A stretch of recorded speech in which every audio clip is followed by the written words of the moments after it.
I'm Jo from Country Cow Designs, and in this little video I just wanted to talk about zips. So I get asked a lot about zips, and personally I love to use nylon zips. So they look like metal. You can get them in loads of different colours. I stock rainbow, black and brass, but they're actually made from nylon, which means you can sew over them really easily. You can cut them to exactly the length you need, and they're really easy to put whatever zip head you want on. So if you want like loads of different fun designs, zip tape is just a great way to do it.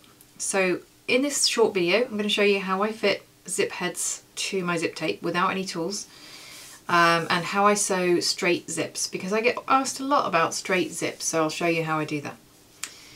Now the first thing you need to know about nylon zip tape is it can fray a little bit on the edges. So if you've got a lighter or something like that, what you can do is, I've got a bizarre little electric one, you can just burn the edges, sort of melt the edges, and that will just stop it from fraying.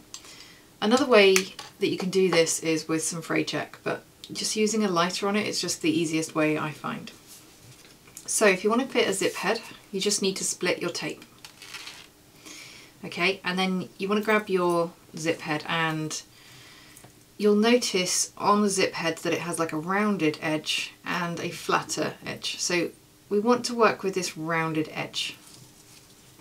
Now all you need to do is just put one side in and then grab the other side. So you're just going a little way in with it, and put the second side in as well. This is much easier to do on a flat surface. So once you've got it in equal on both sides, you just kind of push that down. So you can see now that my zip pull is on there. And then I'm just going to put it on a flat surface, press down with my fingers on both of the ends and just pull it on. And it's as simple as that. And then if you've got a zip tape that's open on the end, so sometimes, you know, your zip tape's open and that can make it more difficult to fit, just put a zip pull on it, close it, and then just start again from the other side. It just makes it so much easier to fit into a bag. So to demonstrate how I sew straight zips, I'm going to make this little gusset. So for each side of the gusset I've got a lining piece and an exterior piece which I've interfaced, and this side of the gusset is slightly thicker. So this is just for one of my new patterns, but it's just to demonstrate how I sew it on straight. So first of all, I've marked the centre of all of the pieces. Now for this zip, I've not actually marked the centre, I've marked it slightly off centre, but I've marked it the same on both sides. The reason I've marked it off centre is because I find that I like to put my zip pulls on before I sew. Now you can put these on later, that's absolutely fine, but when I'm doing a double zip, sometimes I struggle to get them exactly perfect first time, so I prefer to put them on first. Now you'll know if yours aren't right, because what you'll have is like a bulge on one side, because basically there's just like an extra link in one side, so you need to make sure that you don't have that. So it should look like this. So mine are already on, and what I want to be able to do is keep them out of the way when I'm sewing. So I've cut my zip 2 inches longer than it needs to be. I'm going to put a clip on the end so that my zip pulls don't fall off, and I'm just going to push them right to the end. That means that when I'm sewing my gusset on, they'll be hanging off the edge and I don't need to worry about constantly moving them as I'm sewing. So I find that helps me to make sure that I get a nice straight finish.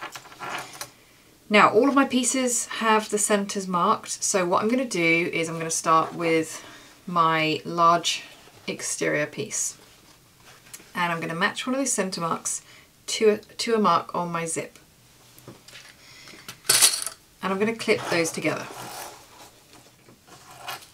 Okay, so that's just my exterior clipped on, right sides together, and you can see that my zip pulls are going to be out of the way when I'm sewing this. So I'm just going to baste it first of all. Now you can attach the lining at the same time, but for me, if I'm going to get a nice straight finish, I find that it's essential to baste it first. So when I'm basting, I'm just using a really long stitch length, the longest that my machine does. You don't need to backstitch, and you just want to use 1/8 of an inch seam allowance. So once you've sewn that on, you want to turn it over so that you're looking at the zip.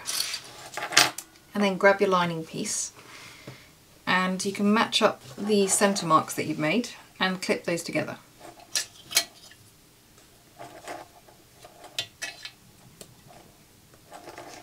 Now when you're using Wonder Clips, you'll notice that they have a flat edge and a rounded edge.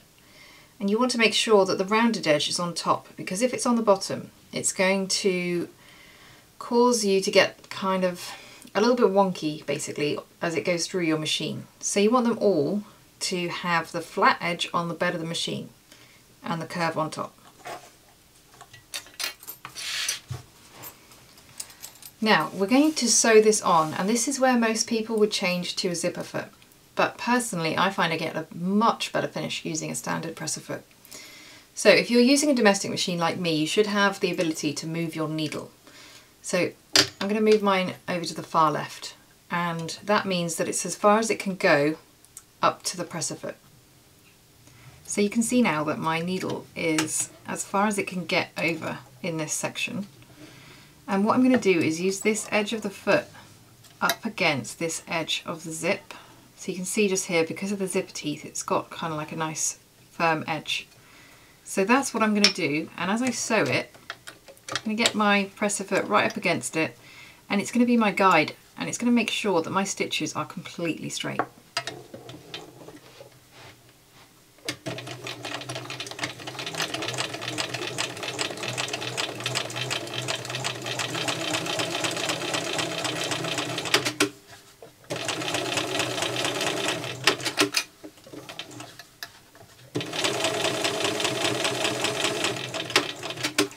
Now as you're sewing this, normally with cotton, you'll end up with this little bulge just here. This is just because the fabric on top will stretch more than the fabric on the bottom.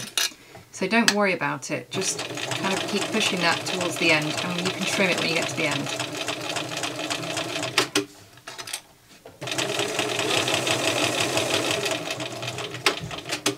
So you can see as I'm doing this, I'm kind of pushing this presser foot right up against the teeth.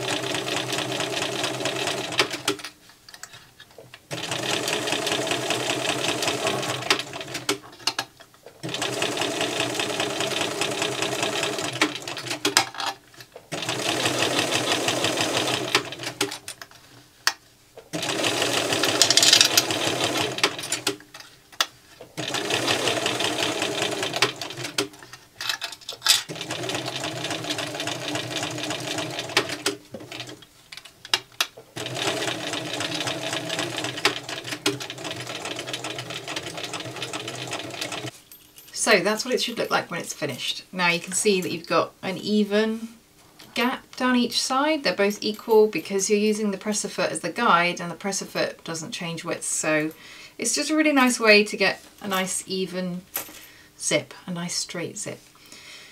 So my last little tip is, if you have your zips longer, just leave them longer in the seam. A lot of people like to trim them right down, but similar to how straps, like you need to leave them long in the seam to keep the strength, I think it's the same situation with zips. They're going to get tugged on a lot in their life. If you leave them longer inside the seam, it just means that there's that little bit more for it to hold on to, and it's going to add a little bit of strength. So that's the way I prefer to do it. And if you like the zip pulls, these are available on my website. So these are some custom design zips I've had made, and I've got some new ones coming up in the future. So I hope you've enjoyed this little tutorial, and this is going to be for my new mini bowler bag. So if you keep a lookout, there's going to be a tutorial out soon for that as well. I think it might be my favourite bag that I've designed yet. I'm really happy with it, so hopefully you guys will like it too. So thanks so much for watching, and I'll see you soon.